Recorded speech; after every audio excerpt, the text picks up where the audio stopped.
Sir, this is an international issue. That's why I'm starting in English first. Normally, I speak in Telugu first, but I'm starting in English first because it's an international issue. First of all, Happy Ugadi and Eid Mubarak to all the people. And what I would like to bring one serious issue related to Kolleru Lake, which is designated as wildlife sanctuary in 1999 and Ramsar site in 2002. And in 2006, Supreme Court identified a lot of encroachments and issued an order to demolish. And our Chief Minister, the then Chief Minister, Mr. Y.S. Rajashekar Reddy, started Operation Kolleru and did some eyewash.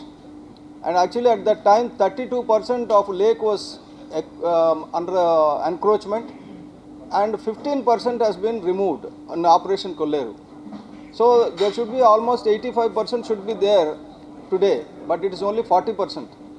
Because after Kolleru, Operation Kolleru, swallowing Kolleru started by our liquor mafia, sand mafia and aqua mafia and all the people. Because people are making money out of Kolleru and spending in politics and funding all political parties. I am saying all political parties. That is why nobody is taking action. Supreme Court gave a direction in 2006, but even today, after 20 years, it is not implemented. And right now, our government is facing contempt of Supreme Court, but still it is not, people are not taking it seriously.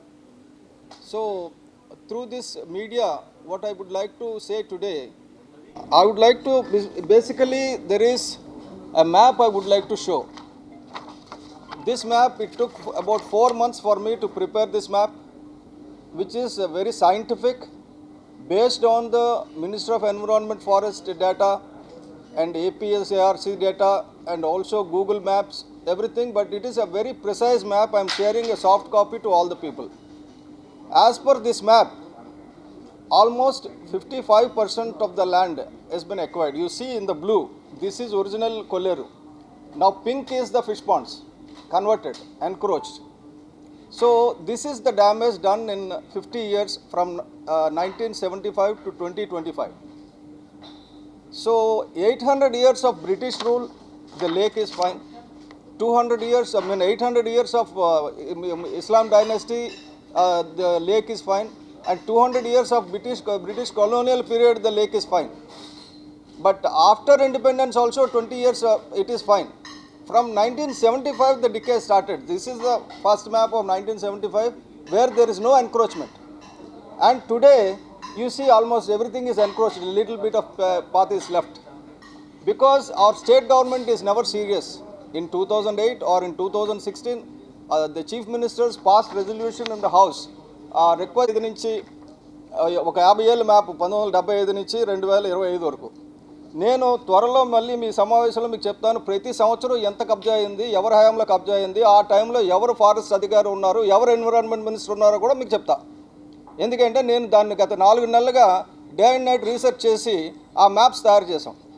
ఇప్పుడు ఏంటంటే ఏ government హయాంలో ఎంత కబ్జా అయింది, ఇప్పుడు government కూడా ఎంత కబ్జా అయింది, ఈ గవర్నమెంట్ హయాంలో కూడా ఎంత కబ్జా అయింది అని చెప్పి నేను డేటా మీ ముందున పెడతా. సో దీని ప్రకారంగా ఏంటంటే ఎవరు తప్పు చేసినా తప్పు అనేటట్టుగా మీడియా ఉండాలి. నేను మీడియా మిత్రులు కోరేది ఏంటంటే సమాజ శ్రేయస్సే మనకి. మీరు లేకపోతే స్వాతంత్రం వచ్చేది కాదు. ఇప్పుడు మీరు పూనుకోకపోతే ఇటువంటి భావితరాలకు చెందిన ఆస్తిని మనం కాపాడుకోలేం.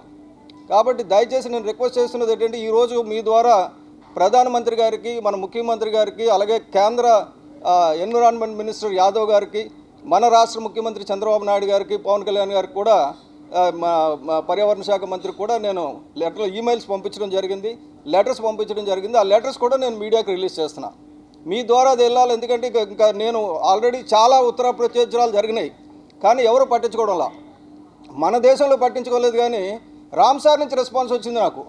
ఈ పరిస్థితి చాలా ప్రమాదకరంగా ఉంది, దీనికి సంబంధించిన మరిన్ని వివరాలు ఇవ్వండి, మేము కేంద్రంతో కూడా మాట్లాడుతామని. కాబట్టి దయచేసి ఈ భావితరాల భవిష్యత్తుని కాపాడండి. ఆంధ్రప్రదేశ్ ఆరోగ్యాన్ని కాపాడండి, ఆరోగ్య ఆంధ్రప్రదేశ్గా చేయండి. ఎకనామిక్స్కి ఎకాలజీకి చాలా దగ్గర సంబంధం ఉంది. మీరు ఎకనామిక్స్ అంటూ ఎకాలజీని డిస్ట్రాయ్ చేస్తే ఆ తర్వాత మీ డబ్బు అంతా కూడా రోగాలు సరి చేసుకోవడం సరిపోదు.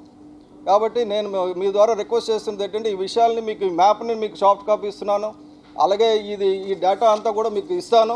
ఇంకొక వారం 10 రోజుల్లో ఎవరి హయాంలో ఎంత పోయిందని ఇస్తాను, ఏ అధికారి దానికి రెస్పాన్సిబుల్ అని కూడా ఇస్తాను. ఎందుకంటే అధికారులకు ఒక రాజ్యాంగబద్ధమైన హక్కు ఉంది, బాధ్యత ఉంది. ఏంటంటే 48A ప్రకారంగా వాళ్ళు ఎన్విరాన్మెంట్ని పరిరక్షించాలి, అభివృద్ధి చేయాలి. కానీ ఏ అధికారి హయాంలో ఎంత ఎన్విరాన్మెంట్ ధ్వంసం అయిందన్నది నేను చాలా క్లియర్గా ఇవ్వదలుచుకున్నా. వాళ్ళు రిటైర్ అయిపోవచ్చు, అధికారులు చచ్చిపోవచ్చు, కానీ ప్రజలు తెలుసుకోవాలి ఏ అధికారి టైంలో ఎంత పోయింది అనేది ప్రజలకు తెలియాలనే ఉద్దేశంతో నేను ఇది చాలా చిత్తశుద్ధితో ప్రయత్నం చేస్తున్నాను. మీరు అందరూ సాయం చేస్తారని నేను కోరుకుంటున్నాను. నమస్తే. ఏమైనా ప్రశ్నలు ఉంటే అడగచ్చు. And convert them into public property for ponds and other things. So I have not kept quiet. I started writing letters to all the people, including to our Chief Minister and Prime Minister and Minister of Environment and everybody, and I didn't get proper response. So finally I have resorted to Ramsar, and Ramsar responded. Ramsar responded and they wanted the data. I gave the data.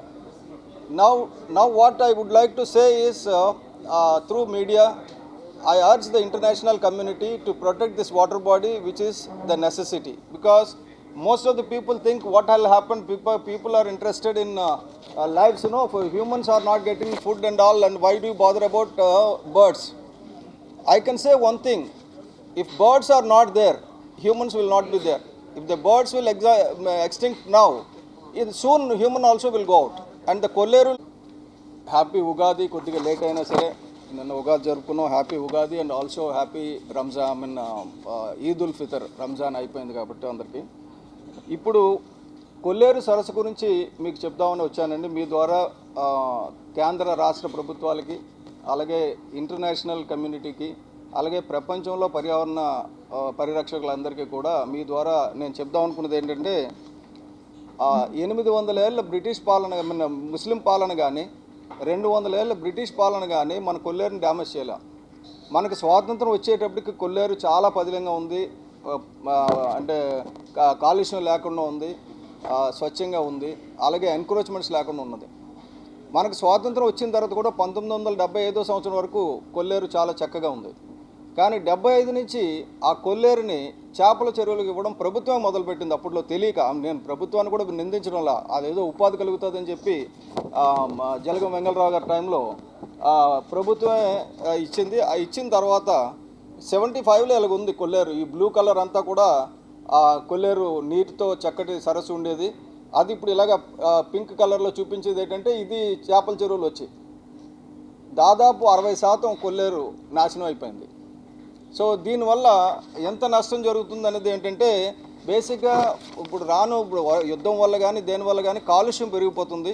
ఈ కాలుష్యాన్ని absorb చేసే capacity కొల్లేరు లాంటి పెద్ద ప్లేస్లకు ఉంటుంది. 900 చదరపు కిలోమీటర్లు, 2,22,600 ఎకరాలు.